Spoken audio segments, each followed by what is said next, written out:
এটা হলো কি রাত? শবে মিরাজ কি নামাজ কি ফজিলত।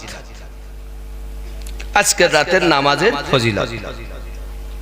रजब की 25 तारीख यानी 27 शब होती है 26 এটা 26 তারিখের দিবাগত রাতকে আজকে 27 রাত বলে। আজকে রাতটা কি 26তম দিবাগত রাত মানে 27 रात। और लिखा है कि इस रात में 12 रकात नफल नमाज पढ़े। आज के राते 12 रकात नफल नमाज पढ़বেন। हर रकात में अलहम्दु के बाद प्रत्येक रकाते अलहम्दुर परे 27 बार सूरा इखलास पढ़े, 27 बार कुल अल्लाहु अहद ये सूराटा पढ़বে। बाद नामाज के 100 बार दरूद शरीफ, नामाजेर परे 100 बार दरूद शरीफ, 100 बार कलमाए तमजीद और 100 बार कलमाए तमजीद, 100 बार इस्तगफार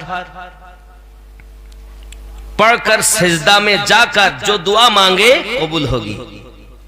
এগুলো পড়ার পরে সিজদায় গিয়ে যে দোয়াটাই চাইবেন আল্লাহ আপনার দোয়া কবুল করবেন। আরো বলা হয়েছে और 500 बार दरूद शरीफ पढ़कर हजरत नबी करीम सल्लल्लाहु अलैहि वसल्लम के रूह मुबारक को बख्श दो।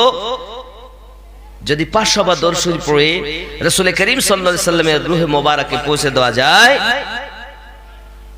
दूसरे रोज यानी 27 को रोजा रखे আর 27 তারিখে মানে রোজা রাখতে আজকে সেহরি খেতে হবে, কাল একটা রোজা হবে, रोजा रखे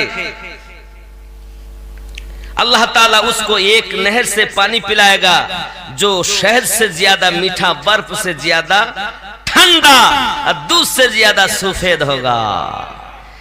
যে ব্যক্তি এই রূপ করবে তার জন্য নহর আল্লাহ এমন নহর থেকে পানি পান করাবেন যেটা মধুর থেকেও মিষ্টি, বরফের থেকেও ঠান্ডা আর দুধের থেকেও সাদা।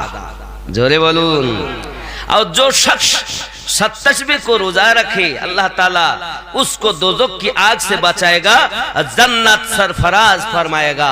और जे व्यक्ति 27 तारीखे रोजा रखबे अल्लाह पाक दोजख तार जन्य हाराम करे दिबेन, ताके জান্নাত দান করবে।